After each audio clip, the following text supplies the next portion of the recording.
Imagine this. It's the 1970s, the golden age of Italian supercars. Ferrari sits on top of the world. Their engines scream down racetracks. Their road cars ooze prestige. And Enzo Ferrari himself is treated like a king. But behind the glamour, a shadow war is brewing. Industrial espionage, whispered deals, stolen secrets, and at the center of it all, one man who allegedly smuggled Ferrari blueprints out of Maranello, attempting to build a rival empire from the ground up. It sounds like a Hollywood thriller, but stories like this have haunted the auto industry for decades. Today, we're diving into the untold saga of the Ferrari Blueprint Heist, a story of ambition, betrayal, and the dangerous game of trying to outsmart the prancing horse.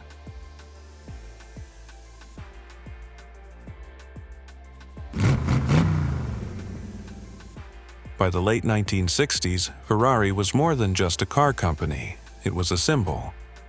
Driving one wasn't simply about getting from point A to point B, it was about status, power, and identity. Owning a Ferrari meant you had arrived. The long hood, the scarlet paint, the screaming V12 under the bonnet, it was as much art as it was engineering. But there was a catch. For every Ferrari that rolled onto the streets of Rome, Paris, or New York, there were thousands of wealthy dreamers stuck on waiting lists that stretched for years. And when their chance finally came, the price tag was astronomical, enough to push even well-off buyers to look elsewhere. That imbalance between desire and access created a new kind of opportunity. Rival car makers, hungry governments, and ambitious entrepreneurs all wanted Ferrari's magic formula. Rumors spread of spies crouching at racetracks with cameras, snapping every bolt and curve of Ferrari's engines.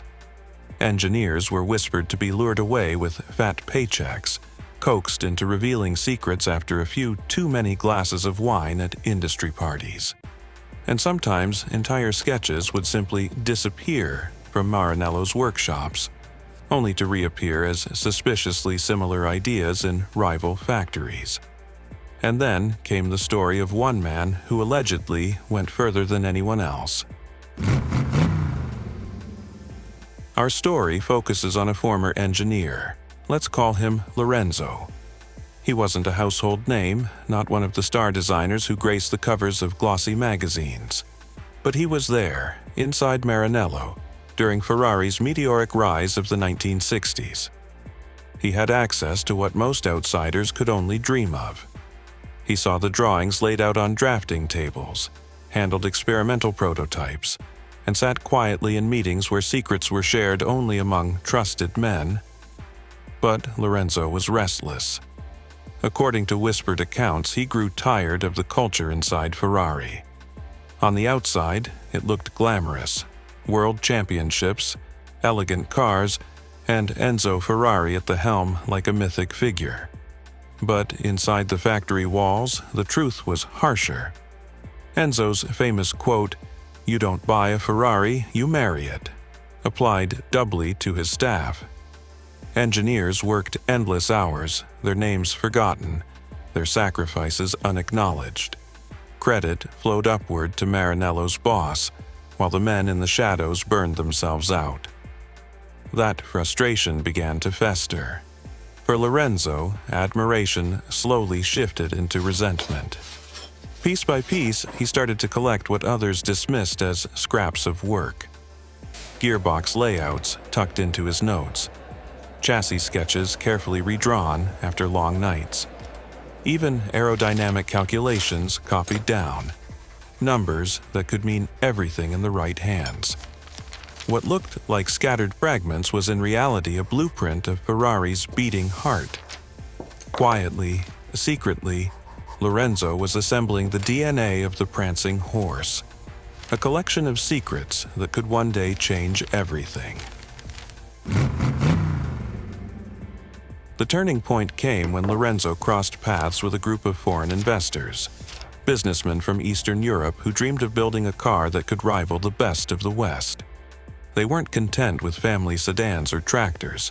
They wanted prestige, they wanted speed, and most importantly, they wanted Ferrari's crown. They promised Lorenzo the one thing he never got at Maranello: freedom, funding, a factory, and a chance to lead, not follow. All they needed was what he had carefully gathered: Ferrari's secrets. The plan was nothing short of audacious. Using the smuggled blueprints and insider knowledge, these investors believed they could leapfrog decades of research and development. Why spend years in wind tunnels and machine shops when Lorenzo had already done the work? What they envisioned was a socialist Ferrari, a car that would prove Eastern Europe could out-engineer the Italians, a car that could rewrite the global automotive pecking order. Whispers suggest that prototypes may have been built. Low-slung machines with wide bodies and engines that bore uncanny similarities to Ferrari's iconic V12s. To some, they were impressive. To others, dangerously close to plagiarism. But whether or not the cars reached completion, one thing became undeniable. Maranello began to feel the heat. Security inside Ferrari tightened overnight. Drawings were locked away. Engineers were vetted with suspicion.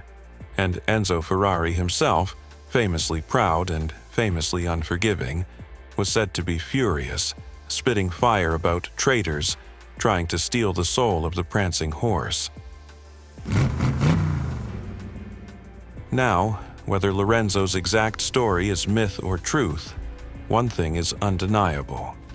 Industrial espionage in the car world was, and still is, very real. The automotive industry has always been a high-stakes battlefield, where a single innovation, a lighter chassis, a faster gearbox, a more efficient engine, could mean dominance on the road and millions in profits. In the 70s and 80s, suspicions ran rampant. Lamborghini whispered that rivals had stolen engine concepts. Porsche claimed others had mirrored their designs down to the millimeter.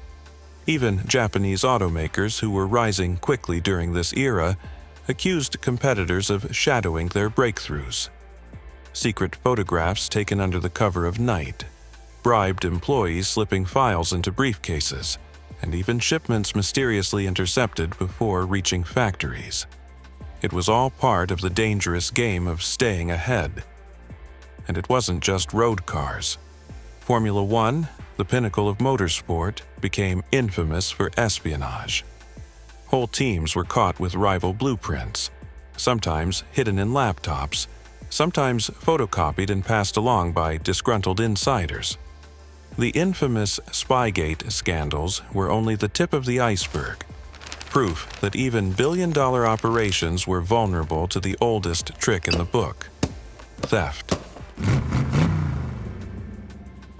Here's the wild part. What if Lorenzo's plan had actually worked? Imagine, for a moment, an Eastern European Ferrari rival appearing in the 1970s. A brand new prancing horse, born not from Italy's rolling hills, but from behind the Iron Curtain. A car that married Italian elegance with Soviet-scale production might have rewritten the story of automotive history. Ferrari may not have stood alone as the untouchable symbol of exotic performance. Instead, a shadow rival, built on secrecy and stolen brilliance, could have shared or even stolen the spotlight. Imagine posters in teenage bedrooms not of the Ferrari Daytona or Berlinetta Boxer, but of a mysterious Soviet-designed supercar roaring down autobahns and boulevards. Car culture itself might have evolved differently, with Eastern Europe, not just Italy, shaping the dream machines of a generation. But history rarely rewards what-ifs. The rival Ferrari never came to be. The prototypes, if they ever existed, disappeared into obscurity. Meanwhile, Ferrari only grew stronger. Its legend cemented not just by victories on the track, but also by the myths of those who tried and failed to copy it. In the end, the story of the Ferrari Blueprint Heist is less about one man, and more about the idea that knowledge is power. In an industry where a few millimeters of design can make or break a car, Secrets are worth millions, and people will risk everything to get them. Ferrari survived the threats, the thefts, and the spies. But the legend of those stolen blueprints remains.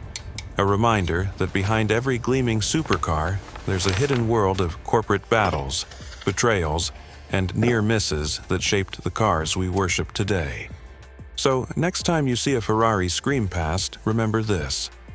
For every story of speed and glory, there's another story in the shadows, of people who tried and failed to steal the crown of the prancing horse.